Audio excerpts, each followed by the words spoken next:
네, 반갑습니다. 10월 1일 금요일 시사 공감을 진행하도록 하겠습니다. 예, 황금 연휴가 시작되는 첫날입니다. 군인 가족 여러분들은 오늘 국군의 날부터 해서 내일 토요일, 모레 개천절, 그 다음 날이 이제 대체 공휴일 이렇게 돼서 4일간의 황금 연휴를 맞이하시는 것 같습니다. 기타 일반 국민들도 내일 토요일부터 3일간 연휴입니다. 예. 이 대체 공휴일이 도입된 이후로 연휴가 조금 많아지는 것 같아요. 예, 관련해서 오늘은 이 백신 관련 연휴 또 4차 유행 뭐 이런 여러 가지 이야기들이 지금 섞여 나오고 있기 때문에 백신 관련 뉴스를 전하는 쪽으로 조금 시선을 돌려보겠습니다. 예, 다른 뉴스들도 많이 있습니다. 지금 헤드라인을 주요 일간지 헤드라인을 장식하고 있는 것은 대장동 게이트 관련입니다. 그렇죠? 예, 여러 이야기들이 많이 나오고 있습니다. 그 관련해서 오늘 다룰 생각이었습니다. 애초에는 생각이었는데 참 여러 이야기들이 있었어요. 생각이었는데 연휴 관련해서 이 백신 관련을 먼저 좀 다루어 보는 것도 방법이지 않을까 싶습니다. 이렇게 되면 이제 시사가 조금 밀리는 느낌이 있는데 지금 대장동 게이트는 이제부터는 조금 같이 따라가면서 다루어야 될 것 같아요.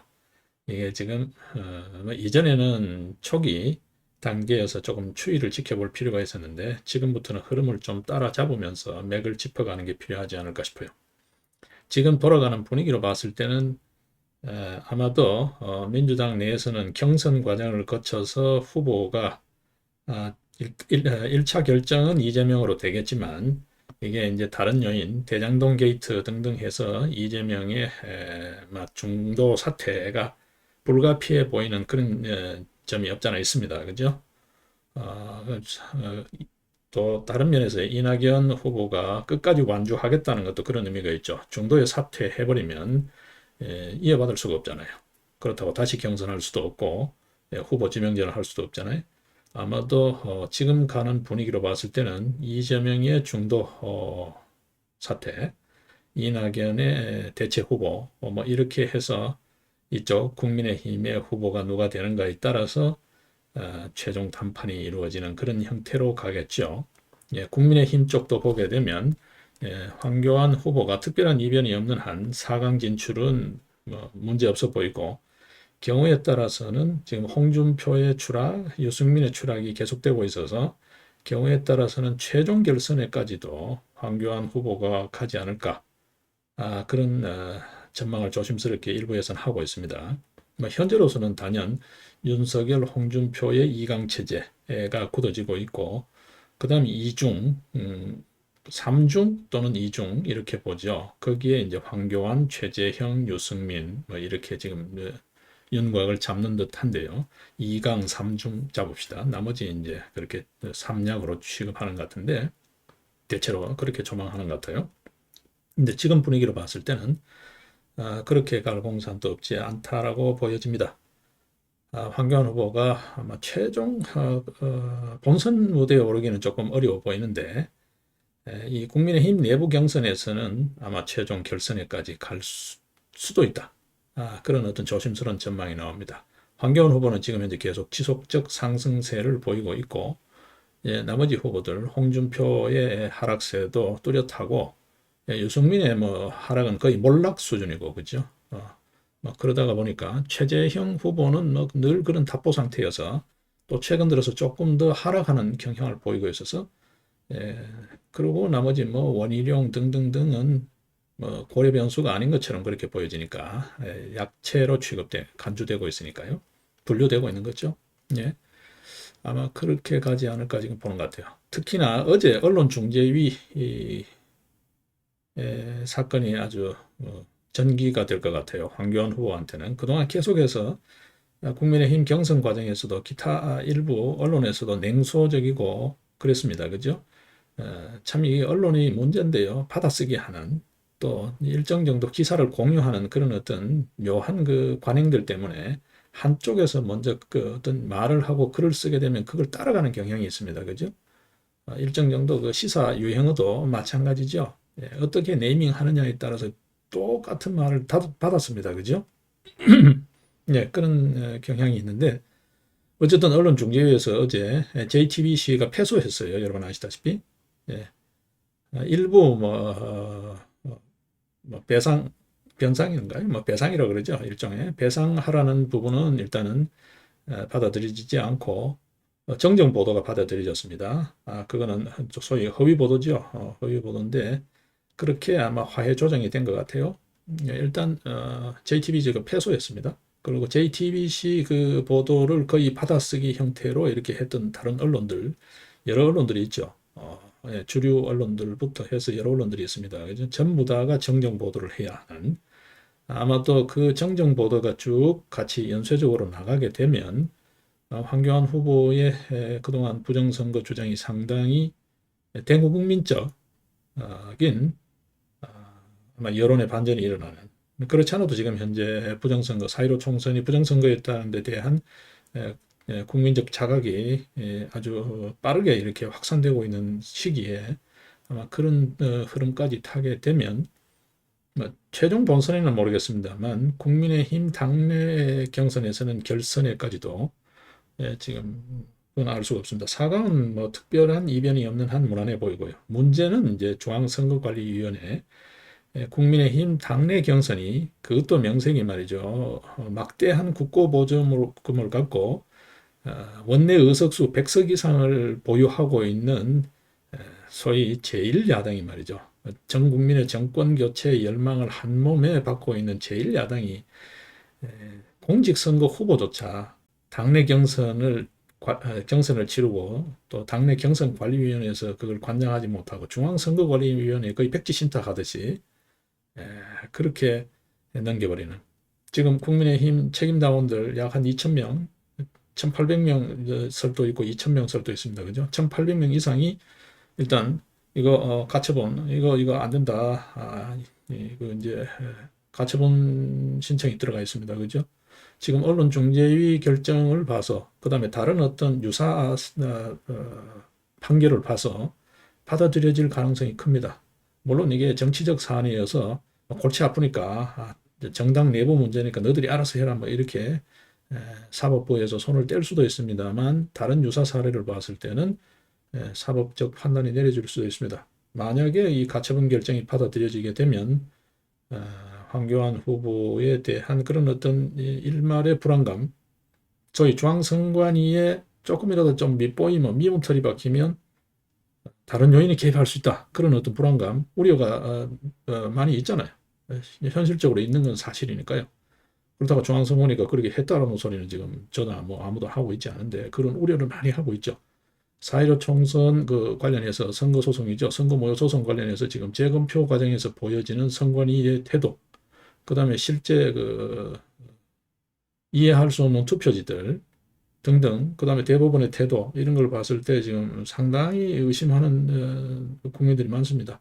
그리고 이게 부정선거라는 쪽으로 유력한 증거들이 너무 많이 나오고 있기 때문에 지금 여전히 결론이 나고 있지 않고 진행형입니다만, 대법원이 지금 현재 사실상 심리를, 재판을 지금 현재 보이콧하는, 사보타지하고 있는, 사보타주를 하고 있죠. 지금 사실상 민거적 하고 있습니다. 선거무효 소송하고 그 사람이 공직선거법에 부정을 저질러 가지고, 물론 그 밑에 참모가 저질렀지만 당선이 취소된 거하고 뭔 상관이 있어요? 내년 대통령 선거하고 내년에 있는 재선거하고 무슨 상관이 있는데, 이게 소송 제기일로부터 180일 이내에 결정이 나야 될, 결론이 나야 될 선거무효 소송을 두고 이게 지금 1년 6개월이 넘도록, 또 해를 넘겨서 내년까지 넘겨버리면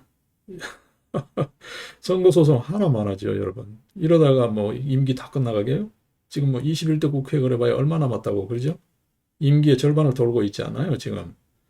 그러니까 이제 하반기 상임위 위의 구성 관련이죠. 상임위원장 선임 등등 그 이야기가 지금 나오고 있는 그 판국에 임기가 지금 절반이 지났습니다. 그죠?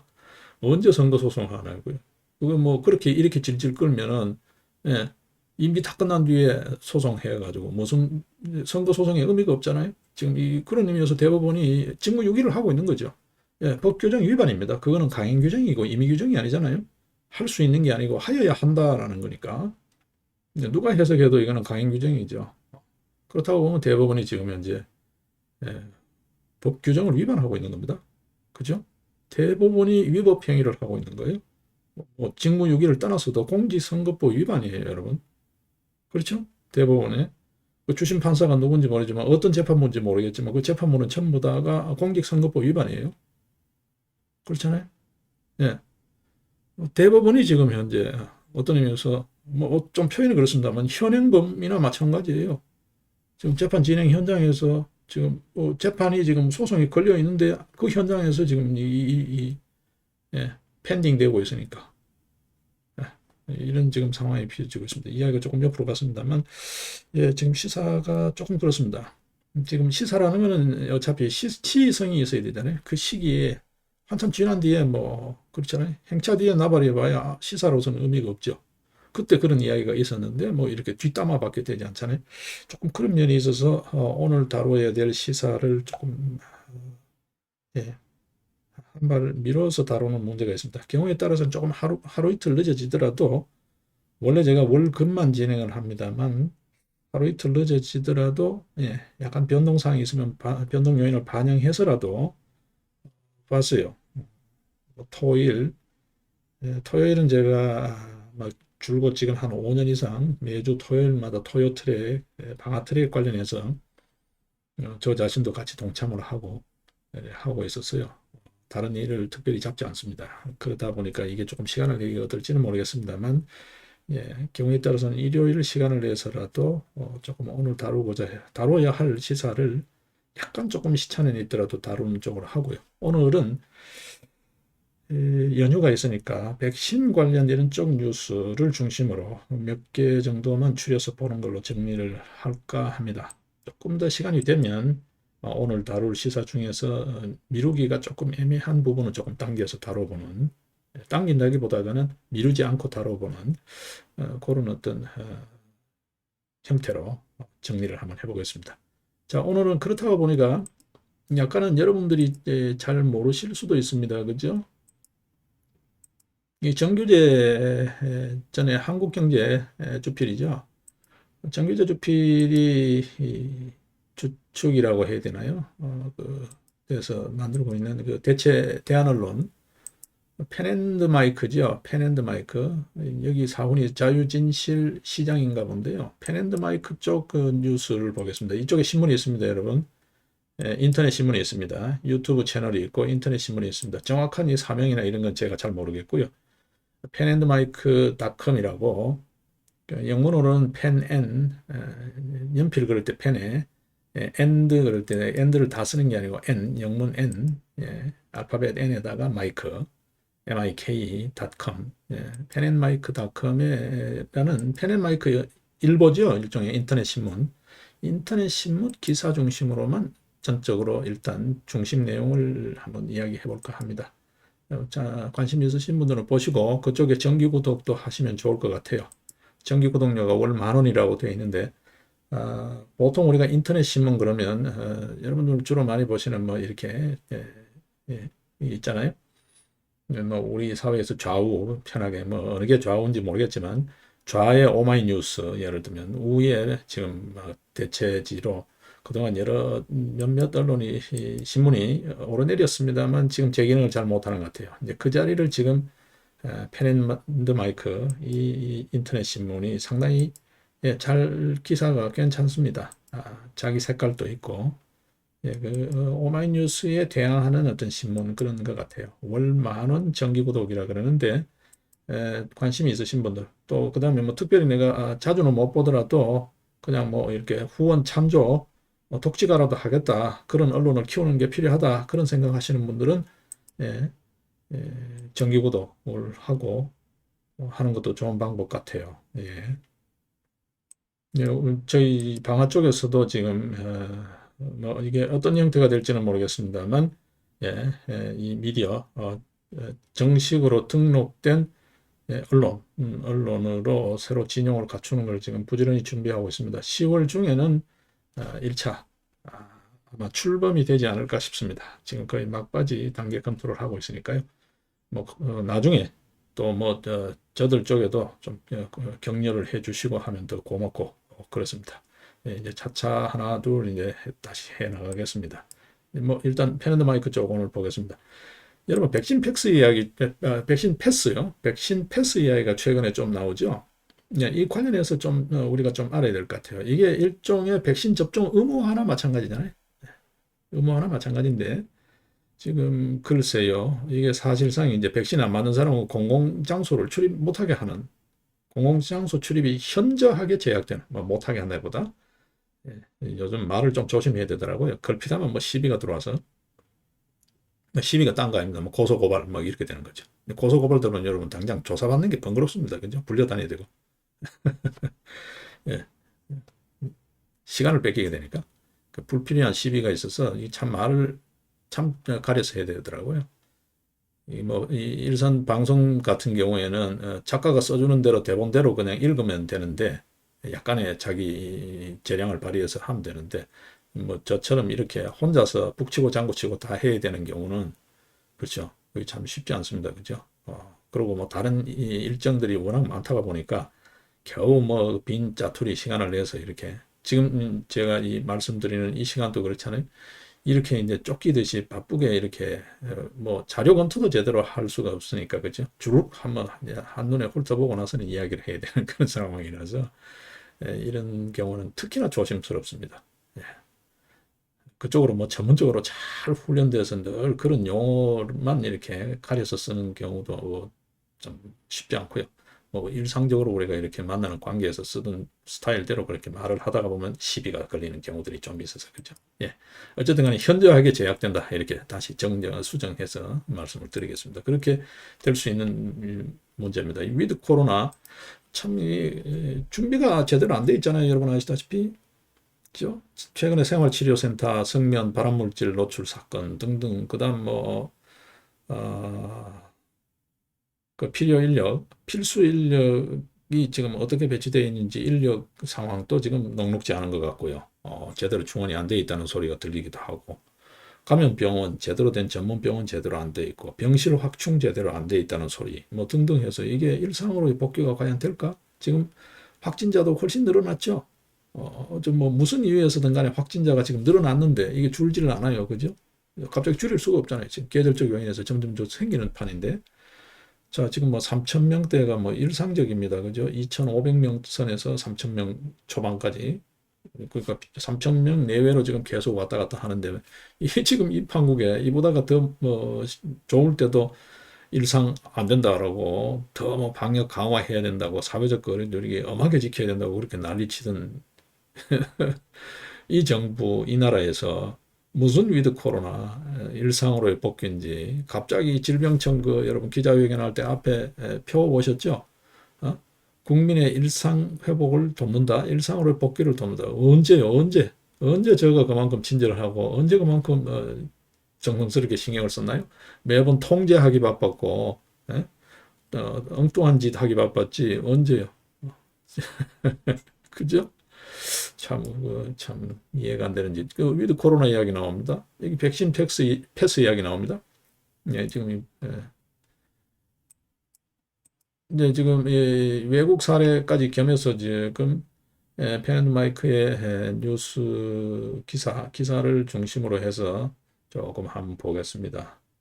또 뭐 저작권 문제가 있으니까 요점만 간단히 그 살려서 우리가 한번 살펴보겠습니다. 너무 자세하게 해버리면 이게 또 저작권 문제도 뭐 문제가 될 수 있으니까 물론 뭐 이게 공공의 목적으로 지금 어떤 의미에서 하는데 또 뭐 시비거리가 또 될 수 있잖아요. 그것도 민감할 수 있기 때문에 여러분 이제 또 다른 각도에서 말씀을 드리면 그렇습니다. 이게 뭐 인터넷 신문이 인터넷 언론이든 유튜브 포함해서요. 그쪽이든 아니면 우리가 통상 알고 있는 오프라인 쪽 지상파, 공중파 이렇게 하는 또 소위 주류 언론들, 신문, 방송 이런 쪽이든 간에 통신사들이 다 있죠.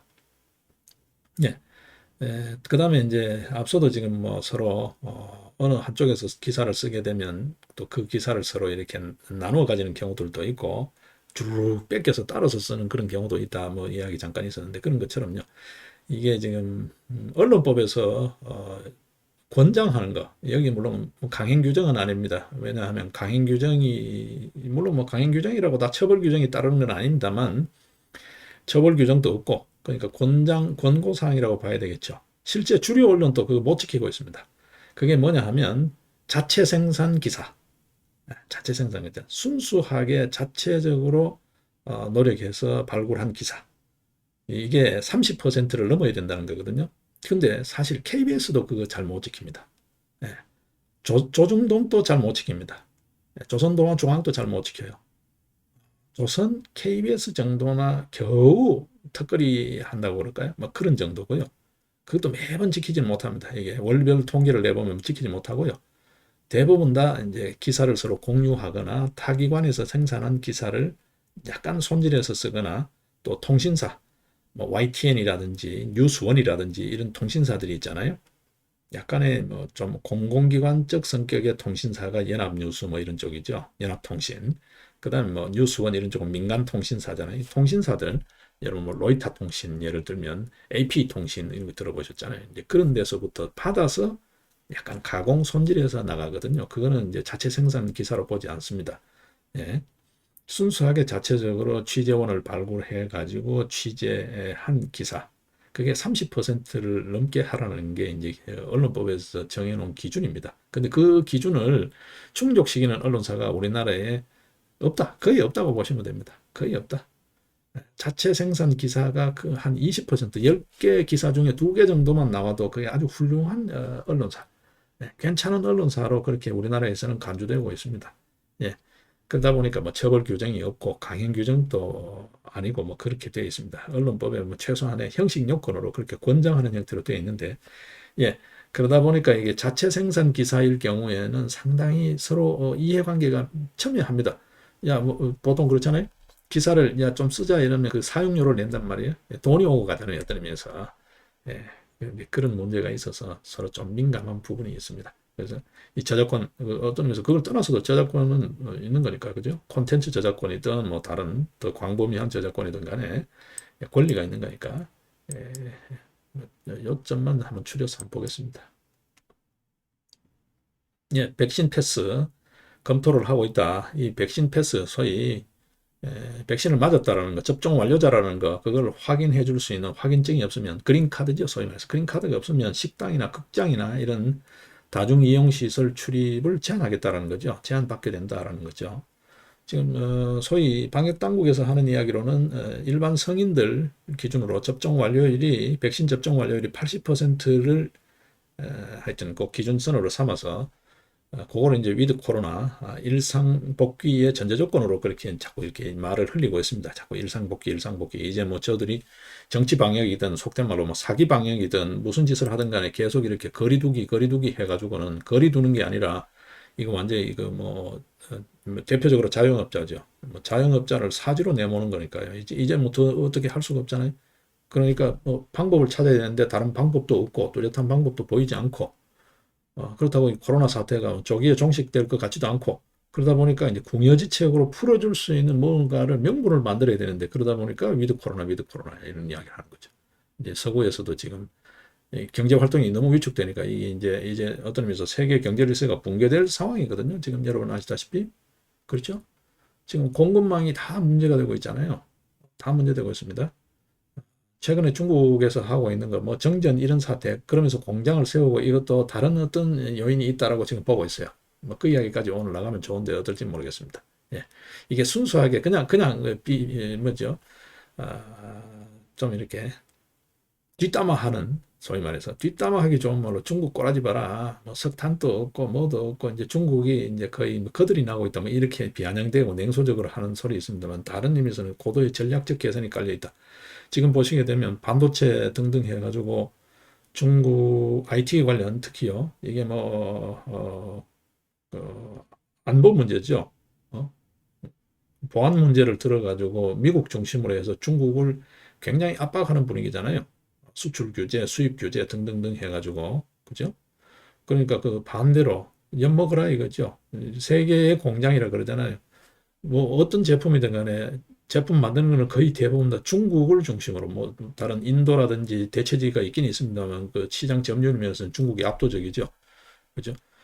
그런 엿먹으라. 예를 들면 뭐 아이폰만 하더라도 애플의 아이폰, 아이패드만 하더라도 중국에서 생산하는 게 거의 대부분이라고요.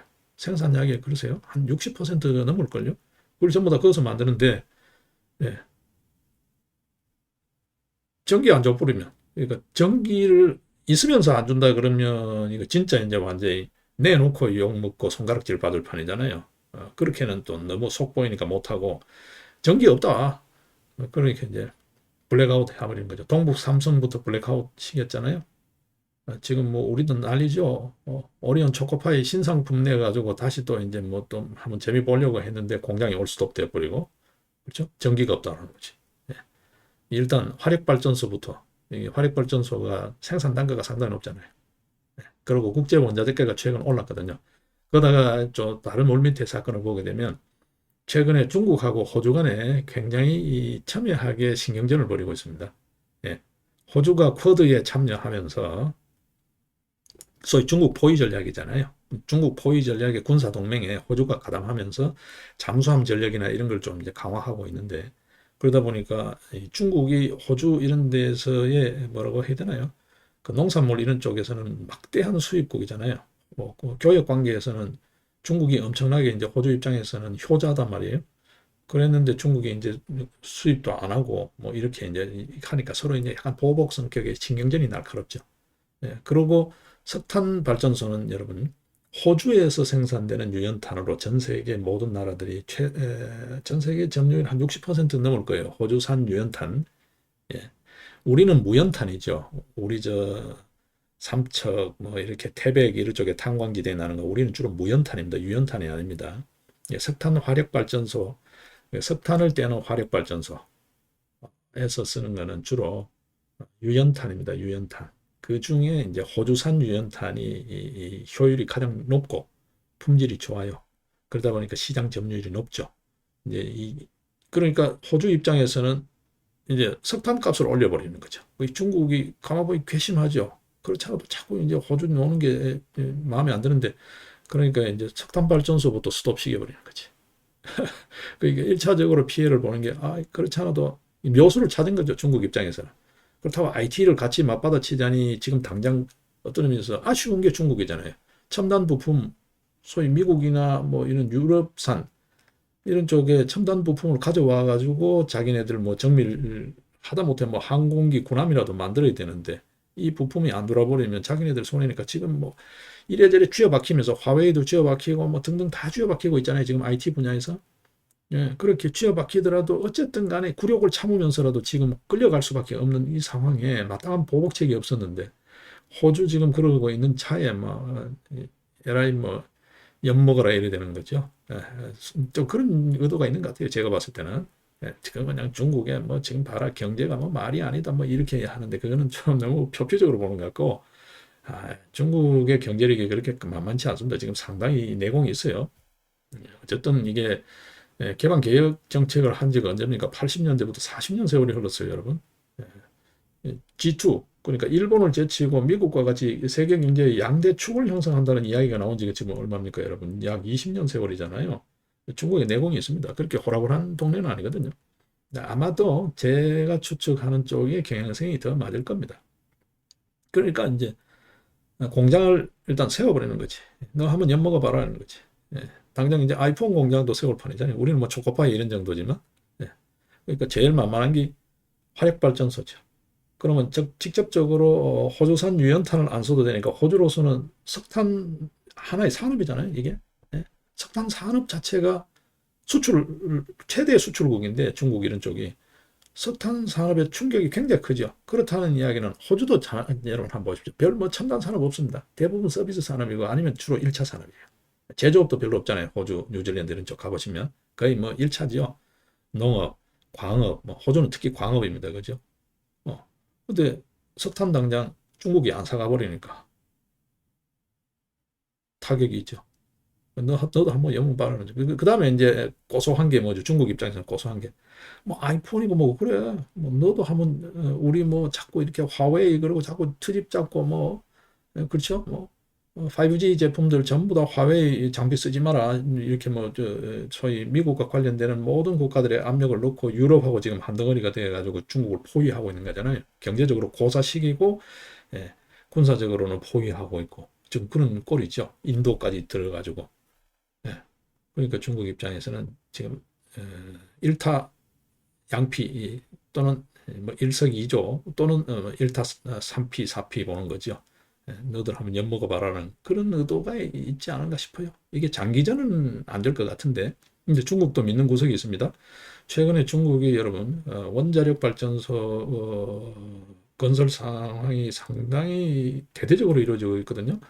이번에 블랙아웃한 동북 삼성 같은 경우만 해도 장기적으로 52기의 원자력 발전소가 들었습니다. 계획이 1차요.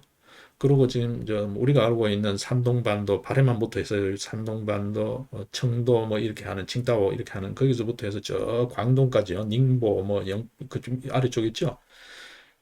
그까지 약 한 100기. 예. 현재적으로 계획하고 있는 게 한 50기 이상. 예. 그렇게 원자력 발전소를 짓겠다는 거잖아요. 해안선 따라서.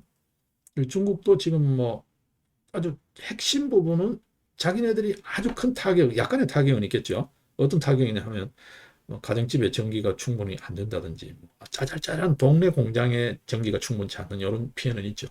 그렇지만 계속 쥐어박히다가 그래라도 분풀이를 좀 하는 뭐 그런 효과는 있는 것 같아요. 예, 지금 그러고 있습니다. 그러고 있는데 이야기가 조금 옆으로 많이 가버렸습니다. 그죠? 자, 여기에 지금 뭐 다른 이야기가 또 나오습니다. 자꾸 이렇게 하다가 보면 또 우려가 있죠. 코로나 요거 가지고 그래 뭐 또 하나 또 뭐 예, 그런 우려도 없지 않아 있습니다. 예, 지금 계속 코로나 바이러스 이것도 지금 뭐 중국인이 아니니 서로 이제 옥신각신하고 있잖아요. 어디서부터 기원됐냐. 뭐 최근에 또 망명한 중국계 뭐 반 체제 인사가 중국 정부가 의도적으로 했다, 뭐 그런 말도 흘리고 등등 서로 그 부분에 대해서도 지금 계속 신경전이 있잖아요. 어떤 의미에서 이게 국제사회에서의 책임론 문제가 대두되면 이거 엄청나거든요, 여러분요. 여러분 그 아편 전쟁 보셨죠? 예? 그 배상 책임을 물어가지고 중국 열강이 들어가서 중국을 찢어버리는 거잖아요. 그 청나라가 몰락한 거잖아요. 그게 아편 전쟁 남경 조약이잖아요. 예. 근데 코로나 이게 국제 배상 문제 중국발이다 이래 돼 버리면 여러 나라들이 그럴 거 아니에요. 당장 백신에 들어간 뭐 배상부터 뭐 여러 국민들이 다 달거들여서 국가 간 배상 문제가 될 수 있거든요, 이게. 그래 돼 버리면 예.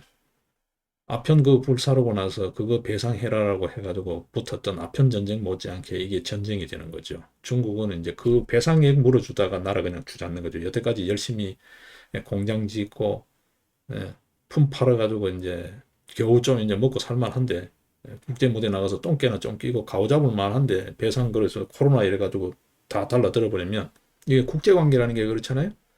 여러 나라들이 다 문제 삼고 안보리 상정하고 예를 들면 뭐 여러 개 뭐 조약 이런데 나와라 뭐 이렇게 하고 그렇게 여론을 조성해가 중국을 완전히 고립시켜 버리면 그렇지 않아도 지금 현재 시진핑 계획대로 1대1로가 잘 안 되고 있잖아요. 여기저기 펑크나고 있잖아요. 예? 뭐 그냥 자체적으로 문제되는 것도 있겠지만 미국이 또 미국이나 나토 관련해서 좀 개입하는 것도 분명히 있을 거란 말이죠.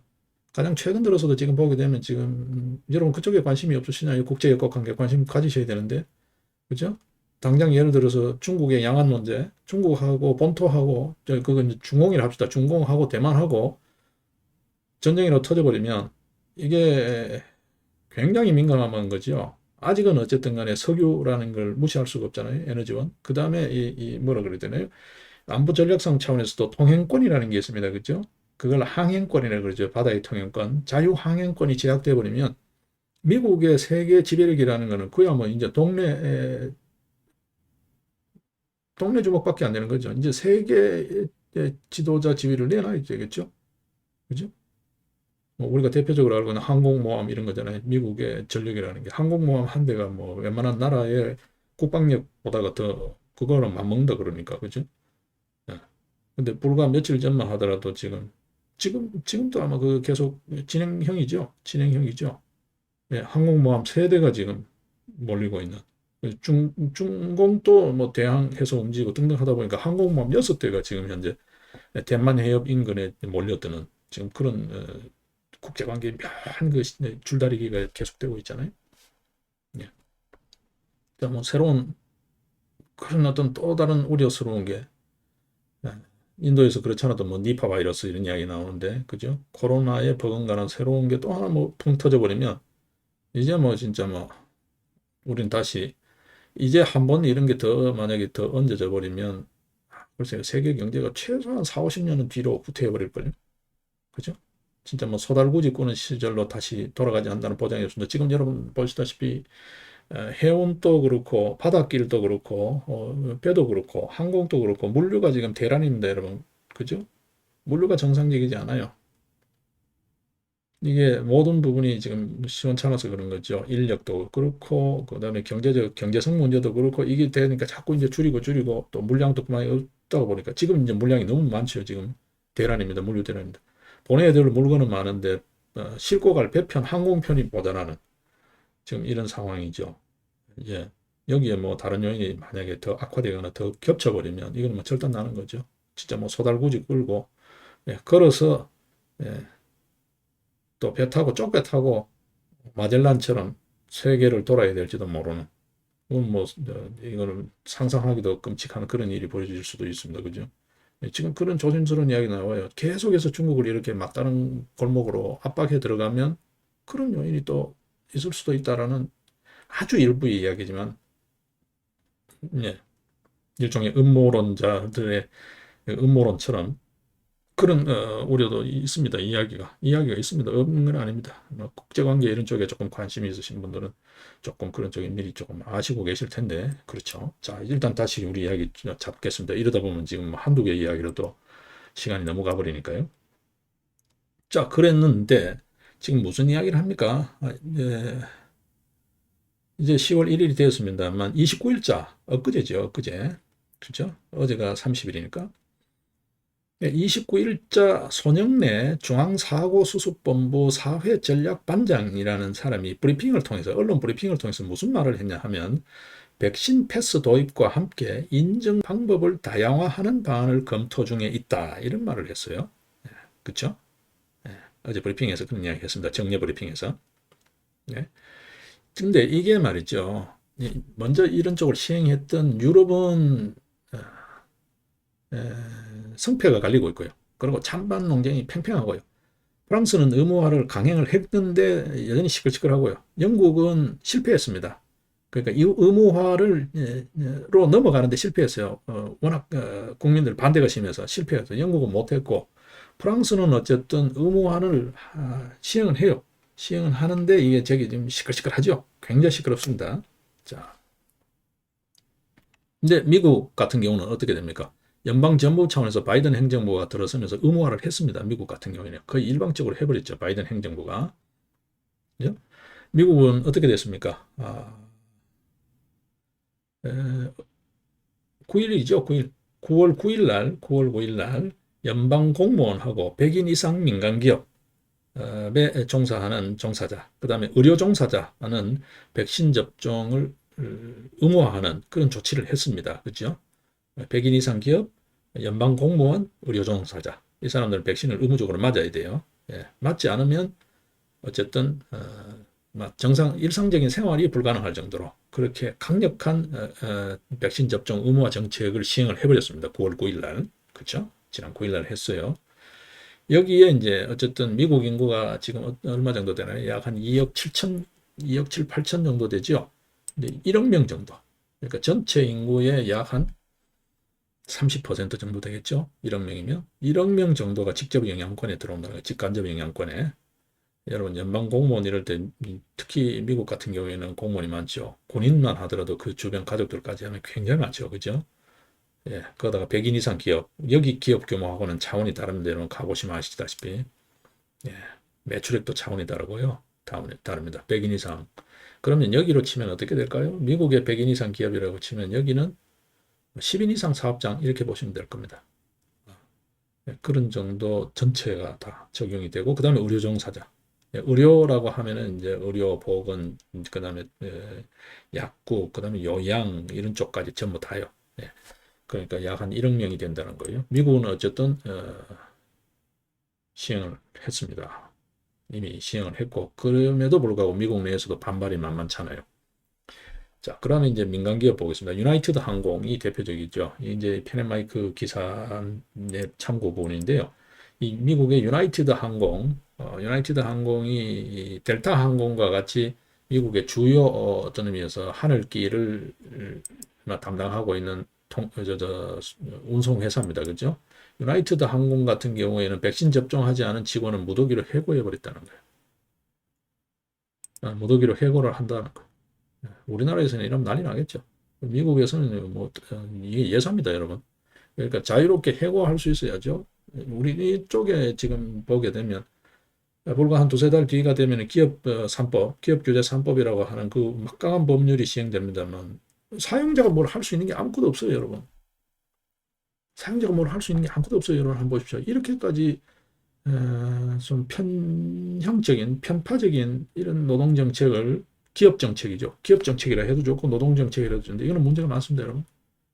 입장을 바꿔놓고 지금 뭐 노조를 하든 노동운동 하는 사람이 직접 한번 경영을 해보라 그래요. 지금 뭐 어떻게 하라는 건지 이건 기업 하지 말라는 소리나 마찬가지로 그렇게 받아들여지거든요. 여러분 한번 해보십시오. 간단치 않습니다, 여러분. 정말 간단치 않습니다. 진짜 해주는 밥 먹고 그럴 때 그렇지 내가 부모 노릇하기가 간단치 않잖아요. 이 기업도 마찬가지입니다. 네. 조금 심해요. 좀 심해요. 많이 심해요. 조금 심하다기보다. 네, 유나이티드 항공은 지금 그러고 하고 있습니다. 백신 접종 안 하면 전부 다 무더기 해고하는 정도. 미국은 어떻게 보면 좀 지금 거의 예? 인디안 몰아내듯이 지금 하고 있는 거예요. 백신 안 맞으면 거의 뭐 옛날식으로 하면 인디안이 서부 개척 시대 때로 하면 인디안처럼 지금 취급받고 있는 거예요. 그좀 뭐 유나이티드 항공 같은 경우는 무더기 해고니까요. 1차 백신 접종하지 않은 직원 593명에 대한 해고 절차에 돌입했다고 합니다. 우리나라에서 이러면 난리 날 겁니다, 아마. 그죠?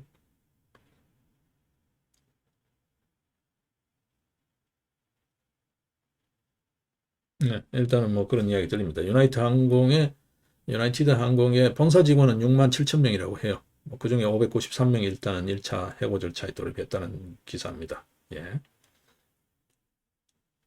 예, 그러니까 이제 승무원 노동조합도 뭐 여러 이야기가 나오나 봐요. 여기도 만만치는 않습니다. 100명 정도의 승무원이 백신을 맞지 않겠다는 뜻을 명시적으로 표시하는 등 여러 가지 이제 거부 움직임이 없지 않아 있는 것 같아요. 조종사도 백신 거부하는 사람이 있고, 그리고 일부 이제 자기 의사를 다시 조정하기 위해서 면담 요청한 조종사가 약 330명이 되고, 안 맞겠다는 대놓고 이야기하는 사람이 한 조종사가 20명이고 뭐 그렇다는 이야기, 뭐 승무원 노조도 그런 이야기 한다는 이야기가 있대요. 예. 그리고 이제 주 법원에 소송이 제기되는 그런 어떤 간단치 않은 복잡한 그런 관계들이 미국에서도 벌어지고 있다. 유럽 같은 경우에는 나라마다 제각각인데 이탈리아가 가장 먼저 의무화를 했고 관광산업을 부활시키겠다 그러는데 뭐 오는 놈이 있어야죠. 자기네들끼리 뭐 부활을 그런다고 부활이 되나요? 뭐 여기 이탈리아가 중국처럼 되지는 않을 거예요. 중국은 지금 뭐 자국 내에서는 상대적으로 풀어놓는가 본데 여전히 그 저들 생산 체계 이런 쪽에 이제 중국이나 이런 이제 접경 지역에 있으니까요. 들어보면 사람들 자체가 상당히 위축되어 있다는 이야기거든요. 쉽지 않다는 이야기입니다. 특히 노동집약 산업 같은 경우에는 사람 구하기가 굉장히 어려운, 예, 같이 모여서 일하는 것을 꺼리는 그런 분위기가 있었어요. 예, 그런 저런 이야기들이 좀 들리고 있습니다. 일단은 이탈리아, 예, 이탈리아는 어쨌든 간에 출근할 때마다 예, 이제 소위 그린 패스라는 카드를 제출해야 된대. 내가 백신 맞았다라는 거 제출해야 될 정도로 강력하게 하고 있다는 겁니다. 예, 일단은 뭐 그런 이탈리아는 상당히 그렇게 강력하게 하고 있나 봐요. 예. 공공 민간 불문하고 출근할 때마다 소위 면역 증명서를 제시해야 하는 그런 제도를 하고 있대요. 그리고 이제 그린 패스가 없으면 그러니까 접종했다라는 확인증이 없으면 최근 48시간 이내에 확인한 내가 확진자가 아니다, 감염자가 아니다, 소위 음성 판정받은 거. 우리 여러분들 그저 의심스러우면 뭐 검사 받은 거 있죠. 그거 받으면 하루 격리돼 있고 그 다음날 아침에 통보해 주잖아요. 예, 그겁니다. 48시간 이내니까 이거면 매일 검사 받아야 되는 거죠. 그러니까 그렇게 귀찮으면 맞겠지 이런 뜻인데, 저 개인적으로는 예, 이거 반대예요. 저는 제 개인적인 소신은 반대예요. 이거는 각자의 선택이지. 이건 반대예요. 죽고 사는 것도 지 몫이잖아요. 뭐 정부가 어떤 문제 해결해 주는 게 아니잖아요. 멀쩡한 놈 뭐 백신 맞고 죽는 놈도 있는데, 그죠? 멀쩡한 놈 백신 맞고 병신되는 놈도 있잖아요. 예? 계속 그 후유증에 시달리는 사람도 제법 많아요, 여러분. 불면증 뭐 등등 해서요. 후유증에 시달리는 사람도 제법 많습니다. 그거 굉장히 고통스럽거든요. 뭐 죽는 것도 아니고 말이죠. 병신되는 것도 아니고 계속 고통스러운 거. 이전하고 다른 삶의 질이 현저하게 나빠져 버리는, 떨어져 버리는 거. 그것도 정말 고통스럽거든요. 나무 이야기처럼 들을 때는 뭐 그래? 뭐 이런 정도지만 직접 당사자가 되면 굉장히 고통스러운 거죠. 잠 제대로 하면 며칠만 못 자보십시오. 얼마나 힘듭니까, 여러분? 삶의 질이라는 게 막 형편없어져 버리는 거거든요. 저 개인적으로는 반대입니다. 저는 이 반대예요. 개인 소신입니다. 뭐 여러분이 또 맞지 마세요. 뭐 이런 거는 제가 이야기한 적이 없습니다. 예, 저 개인적으로는 저는 반대예요. 그래서 저는 뭐 뭐라고 하든 간에 제 소신대로 행동할 건데요. 어쨌든 이런 이야기가 있어요. 48시간 이내에 음성 확인증 내라는 거예요. 그렇지 않으면 공공장소, 뭐 심지어 출근이 안 되니까. 예, 회사 출근 안 된다는 거죠. 네, 그 이야기입니다. 이태리는 지금 그렇대요. 근데 이탈리아의 백신 접종률을 보게 되면 1차 접종률이 74.61%, 그 다음에 2차까지 맞은 사람이 67.55%라고 해요. 이탈리아는. 네, 그렇답니다. 그 다음에 독일, 프랑스 쪽 이야기를 이쪽 기사 관련 요점을 한번 보겠습니다. 네, 프랑스는 7월 달에 이미 백신 패스 의무화 제도를 시행했고 11월까지 시행하는 걸로 한시적으로 시행하는 법안을 통과됐지만, 이게 지금 논의 과정에서 반대 시위가 너무 격렬하게 있는 그런 입장이랍니다. 법안은 통과되었는데 지금 현재 계속 시끄러운 그런 상황이고, 독일은 7월부터 백신 패스 도입을 공론화는 했는데 이게 이제 기본권 침해라는 문제가 제기되면서, 독일이 대륙국계 국가의 어떤 모델이잖아요. 프랑스, 독일이 대륙국계 전형인데 그중에 독일이 더 중심에 있죠. 네, 이게 기본권을 침해한다. 맞죠? 기본권을 침해하는 겁니다. 네. 뭐 단순하게 보더라도 자유로운 인격 실현의 자유, 그거를 침해하는 거니까요. 기본권 침해죠. 중대한 기본권 침해입니다. 어떤 의미에서 기본권 중에서도 핵심적 가치를 침해하는 것일 수 있습니다. 이런 거를 강제한다는 거는. 예. 뭐 지금 거리두기만 하더라도 이게 엄청난 거거든요, 여러분. 그걸 핑계로 해가지고 집회 시위를 제한하는 이런 거요. 이거 엄청난 그 기본권 제약이잖아요, 여러분. 예, 이 정도도 지금 참고 있는데 이걸 지금 더 나가서 백신 맞으라 맞지 마라까지 지금 강제하고 있으니까요. 독일에서는 일단 그래서 정치권부터 반대예요. 예? 여러분 아시다시피 독일은 그래도 녹색당이 있고 원내에 진입해 있는 정당입니다. 뭐 한 석이든 두 석이든 간에, 그죠? 뭐 그런 분위기가 있어서 그런지 독일 쪽에서는 지금 시행을 못 하고 있어요. 계속해서 지금 옥신각신. 그럼에도 불구하고 시행하는 쪽으로 방향은 잡고 있다 그래요. 독일은. 예, 독일, 프랑스는. 근데 영국은 아예 못 하고 있고요.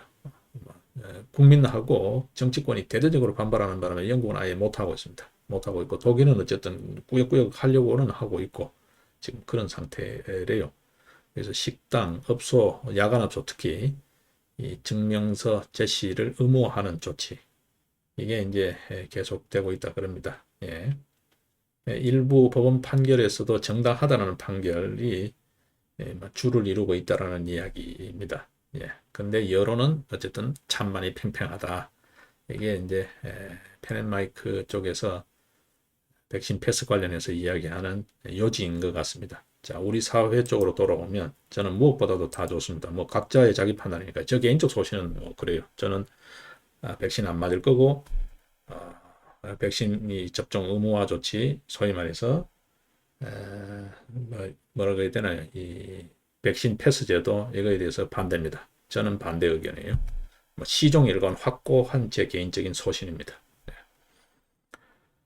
자, 어쨌든 이제 우리 사회의 다른 문제를 봅시다. 준비가 되어 있냐는 거죠.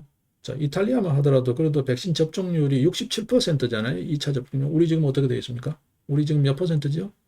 글쎄요, 제가 정확한 데이터는 모르겠는데 불과 얼마 전까지도 30%대였죠.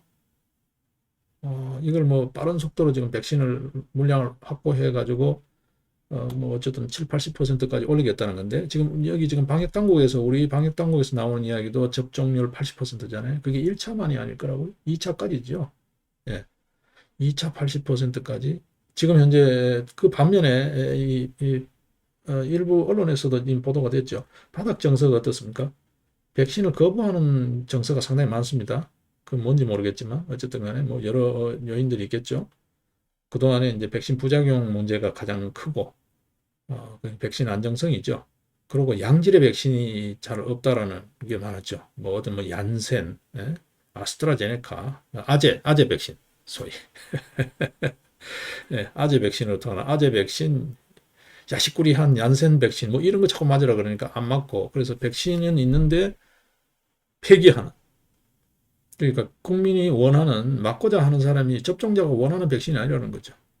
화이자 모더나를 갖고 왔는데 유통기한이 거의 다 돼가는 그렇지 않아도 이 백신들이 전부 다 그렇죠. 특히 mRNA 계통은 냉동 보관이라든지 이게 보관, 운송 이런 데 굉장히 민감하잖아요. 이게 상온에 1분 이상 노출이 되어버리면 백신이 변질이 돼서 문제가 생긴다는 거니까 멀쩡한 백신, 싱싱한 백신을 맞아도 부작용 등등등이 있는 판에 그것도 유통기한 다 돼 있는 거 맞으라 그러면 그렇죠. 떨이식, 떨이의 희생양이 되는. 저는 다른 이유도 있습니다. 저 개인적으로는 이거는 백신을 갖고 가더니 무슨 이유였든 간에 정치적 책임, 면책이죠. 정치적인 책임을 좀 모면해 보겠다는 뭔가 했다라는 거 그런 차원의 그 하나 이해관계. 그 다음에 제약회사들에서는 이 기회에 한 대목 잡는 거죠. 이 소위 이제 의료 상업주의인데 그 의료 상업주의와 정치적 소위 말해서 이게 일정 정도의 포퓰리즘이죠.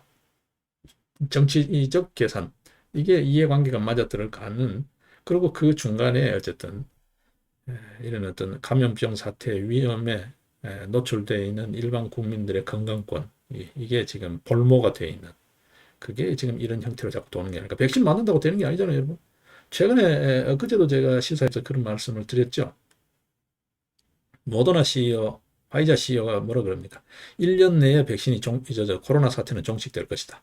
그리고 1년 내에 우리는 일상생활로 복귀할 수 있을 것이다. 그러면서 얘들이 또 무슨 장사를 하고 있어요? 붙이는 백신 이 짓 하고 있잖아요. 그러면서 뭐라 그럽니까? 독감 백신 맞듯이 매년 맞으라. 저 장사가 이제는 굳히기가 됐다는 거지.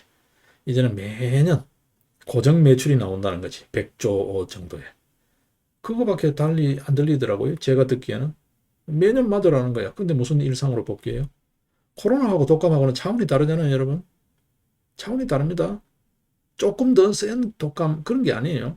워낙 하도 겁을 주고 막 위축되고 이러니까 이제 너무 그렇게 위축되지 마라 라는 차원에서 그런 이야기죠. 자기 건강 관리가 잘 되고 이러면 젊은 친구들 봐라. 감염돼도 증상도 없고 언제 감염됐는지도 모르게 저절로 나와버리고 젊으면 그렇다.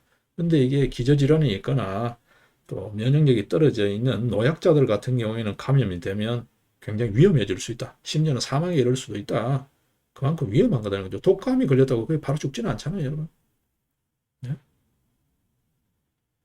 그리고 평상적일 때 이거와 관계없이 유병률 통계, 질병 통계를 보게 되면 사망률의 10위권 사망 안에 드는 게 폐렴입니다. 폐렴.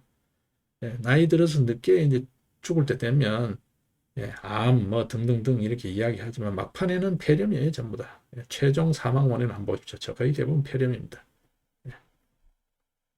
폐렴이 6이죠, 6이. 사망률 6인가 그럴 겁니다, 아마. 얼마 전까지만 해도. 지금도 그렇겠죠. 예. 이게 뭐 폐렴유로 보더라도 특수 폐렴이잖아요, 어떤 면에서. 독감하고는 비교가 안 됩니다, 그죠? 너무 위축되니까 독감 정도로 생각해라는 거지. 근데 이 백신 회사들이 매년 접종하라는 거고, 또 심지어는 뭐 부스터 샷 맞으라는 거고, 그죠? 항체가 만들어졌더라도 항체 지속 기간이 얼마나 되는지도 지금 데이터도 공개하지도 않고 속된 말로 자료 정보는 까지를 않으면서 자꾸 맞으라 소리만 하고 일상으로 돌아가는데 희망 고문만 자꾸 하고 있는 지금 이 판국에 각국 정부들이 앞서서 그 정치적으로 모면하고 싶은 거죠. 왜냐하면 자꾸 이게 감염병 사태가 진정이 안 되고 도는 게 정치적 부담이 되잖아요. 이 정부 도대체 하는 게 뭐 있냐.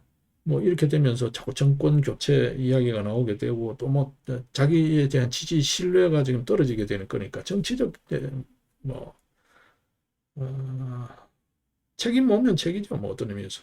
그러니까 백신 맞추는 게 제일 쉽게 생각하고 저쪽에서는 돈 누이 좋고 매부 좋은 거지. 저쪽에서는 돈 벌어서 좋고. 네. 진짜 뭐 백신 백신 부작용으로 죽거나 걸려서 죽거나 오히려 걸려서 죽는 확률이 더 그거는 억울한 뭐 자기 관리가 잘못했다라는 그런 것도 있지만 백신 맞고 죽는 거는 참 억울하잖아요. 백신 접종 우리나라도 백신 접종 사망자가 꽤 되잖아요 지금. 예. 예, 그 부작용 때문에 후유증을 앓고 있는 사람까지 하면 꽤 됩니다 여러분. 상당히 많습니다. 코로나 사망자가 얼마나 되나요?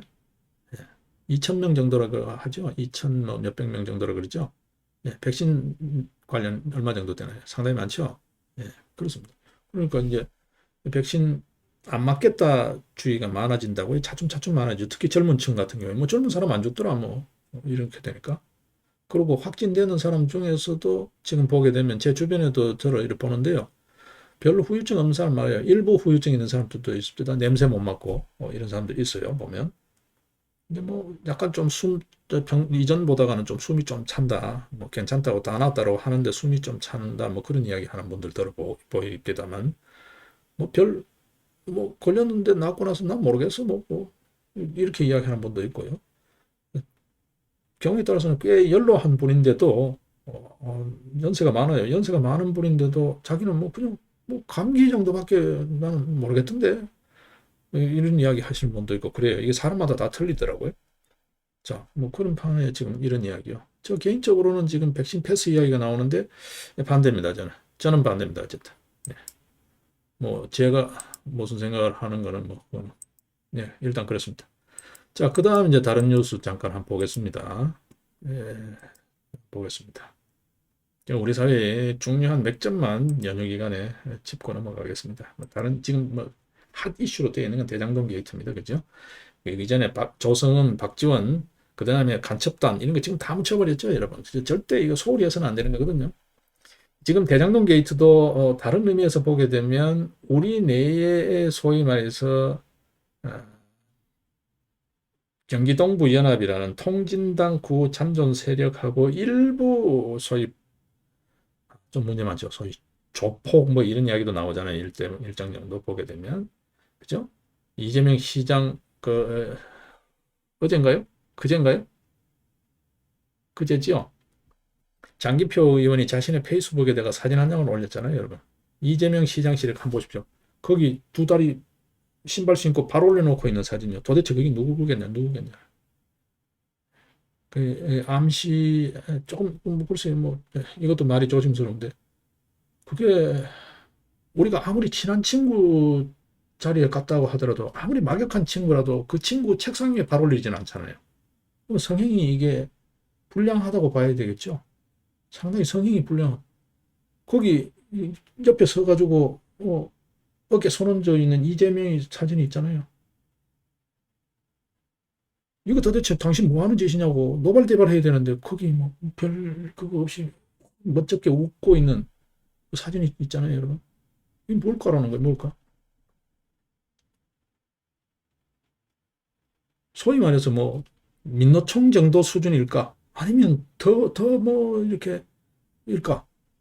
또 이 말 잘 들으셔야 됩니다. 잘못하면 또 이제 뭐 성행 불량 이야기 나오고 민노총 나오니까 민노총이 그러면 불량하다는 거야? 뭐 이런 식으로 또 막 대드는 경우 있을 텐데요.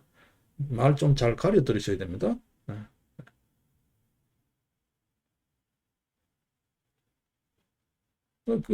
민노총 쪽이라면 몰지각한 이렇게 표현이 되겠죠.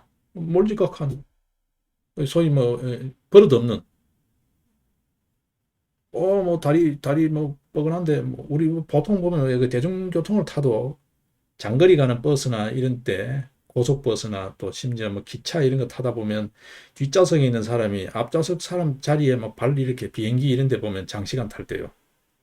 국제선 이런 거 타보면 발 이렇게 특히 동양계 사람들 참 몰상식한 사람들 있죠. 네?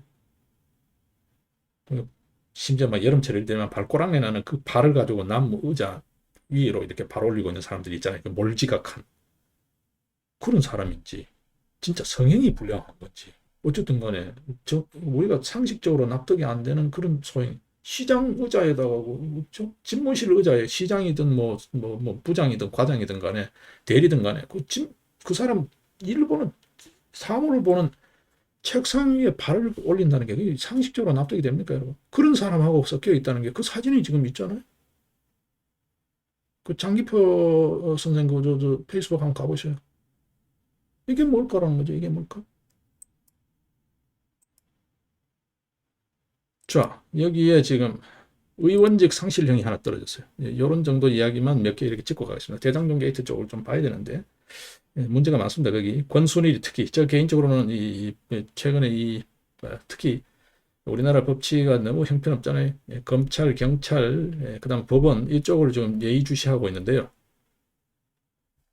권순일 이 사람은 지금 냄새가 납니다. 그죠? 유동규가 이재명이 무죄 판결을 받기 전 8번 찾아가서 그 권순일이 집무실에 찾아가서 8번이나 만났다고 그러잖아요. 그럼 뭘까라는 거죠. 일단은 상당히 개운치 않은 부분이 많다라는 거죠. 이제 서서히 드러나고 있습니다. 그죠? 뭐 그것도 고문인가 뭐 했다가 문제 불거지자 바로 사표 던지고 고문료 뭐 한 연봉 2억 정도 받은 것밖에 없다라고 했는데 늦게 뭐 매달 월급 꼬박꼬박 받았다는 이야기 경우에 따라서는 뭐 그보다가 더 많은 돈을 받았을 수 있다는 이야기 등등 나오고 있죠. 최근에 녹취록 이제 어젠가요? 녹취록 이제 직접 제보하는 이제 자기한테 불똥이 뜰 것 같으니까 이제 했겠지만 뭐 책임에서 자유롭지는 않겠죠. 그러다가 이제 80억 회계 부정 이야기까지 나오고 뭐 여러 이야기가 지금 나오고 있습니다. 그래서 이 부분은 좀 이제는 좀 따라가면서 우리가 좀 봐야 될 부분인데요. 어쨌든 그런 세력들이 있습니다, 여러분. 분명히 있어요. 경기동부 연합 이런 세력들이 있다고요, 여러분. 여전히 있습니다. 지금 그런 이 돈이 어디로 흘러가는지를 아무도 모르잖아요. 현재까지는 아무도 모르잖아요. 그 저들끼리만 나눠 먹었는지, 에? 아니면 또 뭐가 있는지. 진짜 이재명이는 한 번도 안 받았다 하는데 이재명이도 한 보따리 챙긴 건지. 이건 지금 현재는 아무도 모르죠. 여러 이야기들만 지금 나오고 있는데 좀 더 그런 부분은 지켜봐야 될 것 같고요. 자, 일단 보겠습니다. 이재명 사단의 핵심 멤버로 알려져 있는 이규민. 여러분 아시죠? 이규민. 지금 문제되고 있는 지난 4.15 총선 때 경기 안성에서 당선된 이규민이 이규민은 이재명 사단의 핵심 멤버로 알려져 있죠. 소위 이재명 7인회, 이재명 중심으로 한 7명의 핵심 측근으로 알려져 있는 게 중에 한 사람이 이규민입니다. 경기 안성. 그죠? 이규민이 일단은 당선 의원직 상실이 확정이 됐어요. 벌금 300만 원. 예. 이게 이제 참 재밌습니다. 천대엽 대법관 628 인천 연수을 재검표 주심 법관이었어요. 예, 지금 고발돼 있나요? 뭐 고소 고발 조치가 되어 있는 상태예요. 예. 이 천대엽 대법관이 주심인 재판부예요. 예, 대법원 2부 주심이 천대엽 대법관인데 이게 이제 공직선거법 위반이죠. 일종의 허위사실 관련인 것 같은데 공직선거법 위반 혐의로 벌금 300만 원 원심이 확정이 되었습니다. 그러니까 의원직을 상실하게 된 거죠. 이 사건이 일단 생겼어요. 자, 이게 지금 어떤 게 될까라는 겁니다. 이 상대방 후보는 김학용 전 의원이죠. 김학용. 예, 어쨌든 여기는 또 이제 아마 선거 소송 또 이것도 그렇게 들이댈 것 같아요. 청주 상당히 지금 당선 무효가 됐는데 이런 사건으로 당선 무효가 된 거죠. 밑에 참모가 뭐 선거법 위반인가 봐요. 그래서 당선 무효가 되어버렸는데 지금 선거 무효 소송이 걸려 있는데 재선거 이후로 미뤄져 버린 거죠. 지금 여기도 아마 선거 무효 소송 들어가 있으면 또 이런 핑계 대가 안 할 수 있습니다. 안 할 수 있습니다. 일단 이규민이 지금 당선 의원직 상실형이 확정이 되어 버렸어요. 어제 확정이 됐어요. 천대엽 대법관이 주심인 대법원 2부에서 확정이 됐어요. 자, 여기도 지금 여러 이야기가 있습니다. 여러 이야기가 있습니다. 일단 그런 이야기가 있습니다. 지금 일파만파로 이게 쭉 번져나갈 공산이 큽니다. 공산이 큽니다. 어제 보니까 그런 이야기 하죠, 여러분. 이준석 찌라시 수준의 이야기여서 좀 더 확인이 필요했다. 그런 이준석이 찌라시 수준보다가 훨씬 더 능가하는 첩보라고 해야 되나요? 제보라고 해야 되나요? 그 정보들을 제가 많이 갖고 있습니다. 네, 여러분들 제가 오프라인에서 이건 지금 유튜브를 타니까 조심스러운 부분이 있어서 말을 많이 아끼잖아요, 제가. 오프라인에서는 들을 경우에 따라서는 시원시원하게 이야기하는 경우들이 있죠. 앞으로 많은 이야기가 나올 거예요, 여러분. 많은 이야기가 나올 거예요. 이제 시작입니다. 그래서 이제부터는 좀 따라가면서 봐야 할 필요가 있다. 이제부터는 좀 영양가 있는 이야기들이 쪽쪽쪽 이제 나올 거거든요. 네, 네. 소위 말해서 좀 뭐라 그래야 되나요? 빨대를 꽂아서 이렇게 쪽쪽 빨아도 네, 아주 찰진 맛이 있을 정도의 이제 거리들이 촉촉촉 터져나오고 톡톡 터져나올 거라고요. 네, 속속 나올 겁니다. 네, 이제부터 나올 겁니다. 예, 이재명 표정이 이제 심각해졌죠. 말이 없어졌죠. 예, 간단치 않습니다. 아마도 제가 오늘 시작하면서 이야기했던 그런 흐름으로 갈 공사일 겁니다. 예, 원튼 그렇겠죠. 지금 어떤 의미에서 이재명을 내놓고 지금 뭐라고 해야 되나 이게 브레이크를 걸 수가 없잖아요. 문재인한테도 부담스럽고 그렇잖아도 지금 이재명이가 돼도 안 돼도 골치 아픈 거거든요. 지금. 예? 뭐더 말씀을 좀 드리기 곤란해요. 이게 이제 잘못하면 이해관계에 있는 당사자들이 선거법 뭐 이 시비를 또 걸 수 있기 때문에 조심스러운데 어쨌든 그런 역학관계가 있잖아요, 여러분. 네.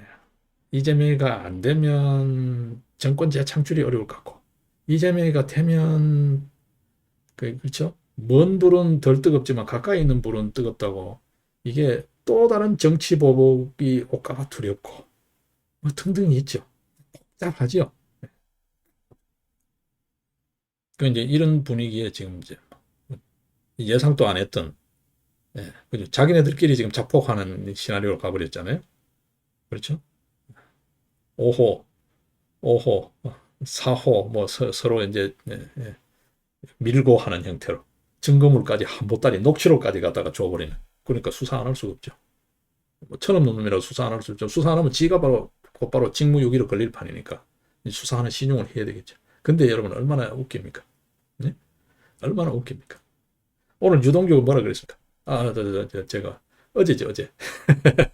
어제 유동규 뭐라 그럽니까? 예?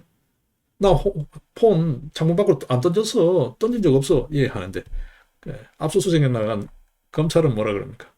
창문 밖으로 던졌다. 그것도 모르고 열심히 찾고 있다가 늦게 알고 같이 찾으러 나갔는데 누군가 죽어갔더라. 여러분 압수수색에 말이죠. 그렇게 어수룩하게 하는 압수수색이 어디 있습니까? 그렇다면 그 사람들이 다 징계 내지는 처벌받아야 되는 거예요. 압수수색 나간 사람이. 영장 집행하러 나간 놈들이 다 처벌받아야 된다고요. 그런 부실 집행이 어딨냐. 그런 그 코미디가 어딨냐, 여러분.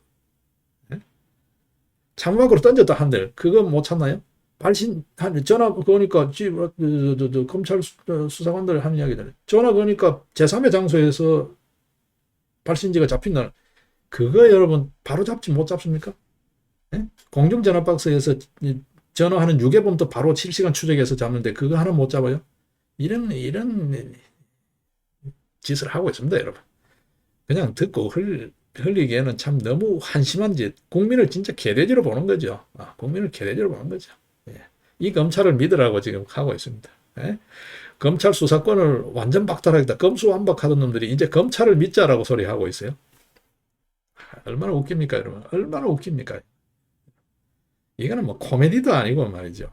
애들 장난도 아니고 이 짓을 하고 있습니다. 이게 지금 이 정부가 하고 있는 짓입니다. 이게 이 법무부라는 게 하고 있는 짓이에요. 검찰이 하고 있는 짓이에요, 여러분. 법원이 하고 있는 짓이에요, 여러분. 법치요. 참 한심합니다. 한심합니다. 이규미 이야기하다가 이야기 좀 끌어갔습니다. 어쨌든 이제부터 아주 이렇게 쫀득쫀득한 이야기들이 많이 터져 나올 겁니다. 한번 보십시오.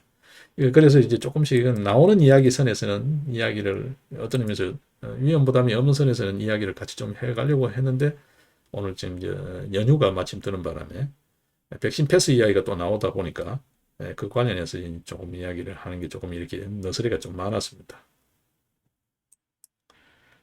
자, 그 다음에 이제 언론 분야지요. 언론중재법 마사지 돼버렸습니다. 여러분 아시다시피. 뭐 국민의힘에서는 뭐 저가 이겼다 뭐 하는데 웃기는 짓이고요. 이걸 또다시 이제 3개월 정도 유예 기간을 갖고 별도의 뭐 논의 기구를 만들기로 했다는 거잖아요. 근데 그렇게 물타기 하면서 이제 없던 걸로 될 거예요. 언론 건드려서 좋을 게 없잖아요. 바로 그 밑에 선거인데. 그렇잖아요. 네, 좋을 거 없습니다. 이제 계속 선거입니다. 내년도에 일부 재선거가 있고 대선이 있고, 그리고 지방선거 있죠. 돌아가면 그 다음 해, 그 다음에 또 국회의원 선거가 있습니다. 이제 계속 선거인데 건드려서 좋을 게 없잖아요. 그 중간중간에 좀 뭐 보궐선거 이런 게 들어갈 거고. 예. 자, 얼마나 한심합니까, 여러분? 오세훈이 서울시장 되면 제일 먼저 해야 될 게 김어준이를 정리했어야 되는 거죠. 비리가 많잖아요. 지금도 할 수 있죠. 왜 안 하나요? 최재형 감사원장 사표 쓰고 나올 게 아니라 예? 여기에 감사를 했어야죠. 지금 나와서 하는 게 뭐예요? 진짜 저 사람은 왜 나왔나 싶을 정도잖아요. 겨우 해봐야 이제 뭐 국회의원 하나 빼지 하는 하나 정도 뭐 그 잘 모르겠습니다. 아직 이 경선이 진행 중에서 이것도 조심스럽습니다. 그죠? 일단 좀 실망스럽습니다. 많이 실망스럽습니다. 예. 자, 김어준이 지금 내놓고 지는 장기 집권 하겠다는 이야기 하잖아요. 5년 더 장기 집권 하겠다. 자, 이거 하나 정리를 못 하나요? 이게 이럴 정도의 행정력을 갖고 말이죠. 이럴 정도의 상황 판단, 상황 인식 능력을 갖고 이거 뭐 내년 지방선거 때 또 이제 제 신임을 노린다고요? 참 그렇습니다. 그죠? 뭐 개인적인 소신을 뭐 이야기하는 거는 문제가 안 되겠지만 또 잘못하면 또 이거 또 뭐 선거법 이렇게 걸 수 있으니까요. 선관위가 최근에 그러잖아요. 뭐 부정선거 이야기를 하거나 뭐 등등 하게 되면 뭐죠? 선거법 위반으로 조치하겠다. 그런 이야기가 잠깐 있었습니다. 얼마나 한심한 발상입니까, 여러분? 얼마나 한심한 발상입니까? 직접적으로 누구를 지지한다든지 뭐 그런 이제 표현을 하면 또 모르겠습니다만 뭐가요? 뭐가요, 여러분? 이런요. 이게 중앙선관위 조사권이라는 이름의 그겁니다. 그러니까 선출직들이 벌벌 떠는 거예요, 여러분. 그걸로 계속 겁박하는 거예요. 그러니까 저는 지금 현재 우리나라의 실태가 그래서는 안 되지만 사법부의 공정성, 객관성을 믿고 그렇게 했겠지만 이걸 바꿔야 된다 생각해요. 이거는 제도상으로도 바꿔야 된다 생각해요. 중앙선관위를 완전히 대법원과 뭐 대법관 중에 한 사람을 선관위원장으로 임명하잖아요. 이것도 바꿔야 된다고 생각해요. 대법원하고 중앙선거관리위원회의 연결고리를 완전히 차단해야 된다. 별개의 독립기관으로 가야 된다. 예. 마치 대법원의 부속기관처럼 그렇게 해서는 안 된다. 그렇잖아요. 까지는 개편이라고 초록은 동색이라고 자기 부서의 사람이 거기 책임자로 나가 있어. 그 기관에서 문제가 있어. 그게 또 문제가 되어서 쟁송이나 분쟁이 돼가지고 소송 사건으로 자기가 심리해야 돼. 자기 기관에서 심리해야 돼. 그럼 어떻게 될까요? 봐주게 되겠죠. 그런 일이 없을 거라고 상당히 높은 수준의 신뢰를 갖고 우리가 그렇게 제도화 해놓은 건데 지금 돌아가는 꼴을 한번 보십시오. 대법관이 고소고발당하고 대법관이 현행범이냐 소리를 들을 정도로 그죠? 재판을 진행하고 있는 현장에서 대법관 행태가 하도 의의가 없으니까 원고 측 소송 대리인 그 변호사가 경찰 불러라는 이야기, 현행범으로 체포하게 경찰 불러라는 이야기 나오고 현행범은 체포할 수 있잖아요. 영장 없이도. 이 대법관이 현행범이라는 거예요. 재판 진행하고 있는 게 아니라 현행범, 증거인멸 현행범이라는 거지. 그런 소리가 나올 정도로, 그럴 정도로 노발대발할 정도로 인천 연수원에서 그런 사건이 있었고 그 뒤에 재검표장에도 있었어요. 경찰 불러라고. 경찰 불러서 저 새끼 저거 바로 체포해 시켜야 되는 거 아니냐고. 그런 이야기가 나올 정도로. 이럴 정도로 지금 법 체계가 엉망진창입니다, 여러분. 정말 뭐 우라통이 치미는 상황이 되어 있습니다. 여기에 지금 여론 조작 한번 보십시오, 여러분. 대장동 게이트 지금 가고 있는데 어제 중앙일보인가요? 지금 잠깐만 제가 한번 찾아보겠습니다. 중앙일보 같은데 이게 지금 묻혀버렸나요? 그새 다른 거에 뭐가 나왔죠? 이재명이가 뭐 20몇 프로 여론조사 이야기 나왔었죠. 그 기사가 묻혀버린 것 같네요. 이재명이가 20 몇 프로 되고 윤석열이가 17%, 뭐 그런 이제 대장동 게이트 계속 두드려 맞아도 윤석열이의 지지율은 떨어졌다. 여러분, 한번 상식적으로 생각해 보십시오. 이 판국에 윤석열이 지지율이 10%대로 주저앉았다. 그게 이해가 되시나요? 그거를 주류 언론, 중앙일보가 모르겠어요. 종이 신문은 모르겠는데 모바일 신문, 인터넷 신문에 헤드로 떠 있었어요, 여러분. 헤드라인으로. 이게 지금 우리 한국 언론의 실정이라고요. 여론의 현주소라고요.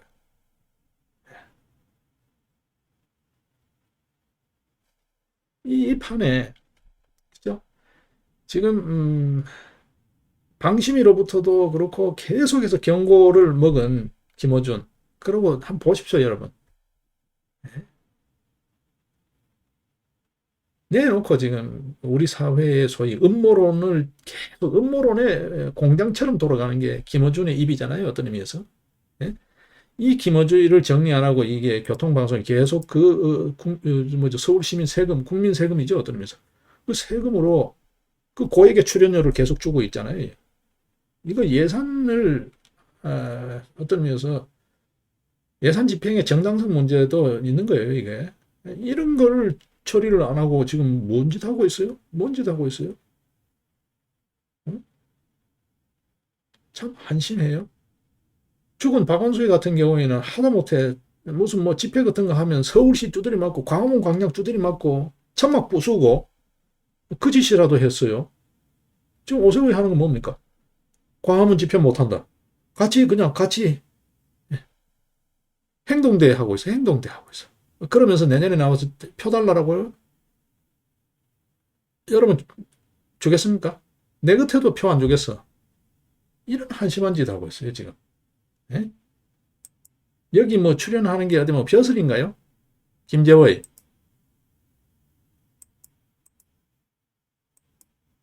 참 한심합니다. 한심합니다, 여러분. 예? 야당 꼬라지 한번 보십시오. 한심합니다. 어느 한 놈 정신 똑바로 박힌 놈이 없는 것 같아. 예?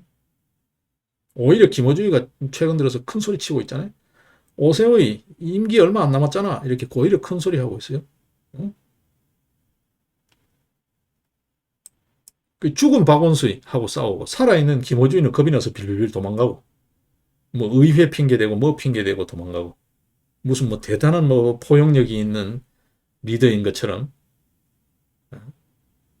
이런 터무니없는 짓을 하고 있습니다, 여러분. 여러분 이 혼 빠진 이 집단들 지금 워낙 현 집권 세력들과 그 주변 불량 세력들이 워낙 이 인간 말종의 짓을 해서 그렇지. 이것들도 다음 차순위로 손을 좀 봐야 돼요. 싹 물갈이를 해야 됩니다. 우리 사회에 정말 제대로 좀 새로 시작하는 기분으로 싹 한번 정리를 해야 될 것 같아요. 네? 김재호의 거기 출연해가지고 뭔 소리 했습니까? 네? 5주년을 축하한다? 그러고 뭐 수익성, 교통방송 수익성을, 그러니까 돈 제일 많이 잘 벌어준 사람, 1등이 김어준이다. 이런 한심한 김재원. 정말 한심합니다. 네? 한심합니다, 여러분. 이게 참 국민의 힘인지 국민의 짐인지는 모르겠지만 거기 최고위원까지 하고 있는 사람의 짓이에요. 여러분 한심합니다. 오세훈, 김재원 한번 보십시오. 이게 지금 펜앤마이크 뉴스에 지금 나와 있거든요. 헤드라인 뉴스만 보면 5주년 맞은 TBS 김어준의 뉴스 공장. 장기 집권을 제재할 사람은 없냐? 장기 집권 제재할 사람이 없나? 라고 헤드라인이 소위 신문에 야마가 뽑혀 있어요. 이거 하나 정리를 못하면서 무슨 재신임 이야기를 하고 있습니까, 여러분? 한심합니다, 여러분. 네? 진짜 중요한 문제를 두고 말이죠. 네? 어제 제가 오죽하면 그런 비유를 하잖아요. 지금 뭐 대장동 가가지고 그 쇼하고 있어요. 지금 뭐 찢어발기겠다, 찢어발기겠다. 저는 공통된 거라고 뭐 언론에서 비꼬아 떠면요. 그죠? 이재명이는 뭘 찢어발기고 이준석이는 뭘 또 찢어발긴다고. 네. 그 짓 하고 있습니다, 여러분. 앞에 엄청난 사건들, 국정원 게이트나 다름없잖아요, 지금. 댓글과 비교는 안 되죠. 지금 CCTV 납품 뭐 이런 이야기까지 이야기가 나오는 정도, 이게 얼마나 엄청난 비리입니까? 국정원장이 이렇게까지 동선이 노출되는 게 어딨어요? 이게 뭐 국정원장이에요? 정치꾼이에요? 예? 이게 말이죠. 이게 뭡니까 이게 도대체? 예? 충북 간접당 사건 그거 하나 검사 안 보내면서 이거 지금 뭐 압수수색 나가고 하면 뭐합니까? 예? 던진 적 없다는데 압수수색 나간 놈은 던졌다라고 이야기하고 휴대폰 못 찾았다고, 그 가장 결정적인 증거물인데 이 짓을 하고 있습니다. 그러면서 뭐 검찰을 믿어라? 특검해야죠. 무조건 특검해야죠. 특검해야죠. 예. 박영수 같은 특검 아닌 특검을 해야죠, 여러분. 오늘 여러 이야기들이 있습니다만 오늘은 그래도 시간이 좀 많이 돼버렸네요, 그죠? 예. 예, 일단 뭐 이야기가 좀 많습니다. 오늘 많은데 봐서요. 이 이야기는 더 미뤄서는 안 될 것 같아요. 이제 앞으로 계속 이야기가 나올 거기 때문에 이 부분을 생략하고 그걸 따라가서는 조금 너무 비약이 있는 것 같으니까 봐서요. 주말 중에 짬을 내서라도 이 부분 시사는 따로 조금 다루도록 하겠습니다. 오늘 이야기는 이쯤 정리하겠습니다. 주말 잘 보내시고요. 잘 보내시고 다음 주에 일단 뵙도록 하겠습니다. 일단 중간에 뭐 주말에 조금 다루더라도 그거는 뭐 크게 개념치 마십시오. 하여튼 주말 잘 보내시고, 특히 뭐 남들 다 황금 연휴라 그러는데 충전 잘 하시고 10월 이제 9월 다 끝나고 10월입니다. 그죠? 이제 오늘 10월 1일이니까 10월 달 한 달, 또 10월 한 달, 또 9월은 또 추석이 들어가지고 금세 후룩 지나가 버렸고, 10월은 또 뭐 단풍철, 뭐 또 뭐 코로나, 또 지금 대장동 게이트의 후속 이야기 뭐 이러다 보면 또 선하게 또 금세 또 가버릴 수 있습니다. 그렇지 않아도 10월 달에 우리 보면 후딱 지나갑니다. 그죠? 개천절, 한글날, 뭐 예전 같으면 유엔데이, 국군의 날, 뭐 이래서 뭐 10월 날 그러다 보면 지나가 버립니다. 단풍 뭐 이야기 하다 보면, 그죠? 그러면 어느덧 이제 찬바람 불고 추위 오고 하는데, 어쨌든 10월 시간을 좀 알뜰히 쓸 수 있도록, 또 이제 찬바람 불고 하니까요. 예, 코로나 또 확진자가 또 막 쏟아진다는 등등 이야기들도 있고 하니까 예, 예, 건강 관리 특별히 좀 잘 하시고 건강한 모습으로 뵙도록 그렇게 하겠습니다. 고맙습니다.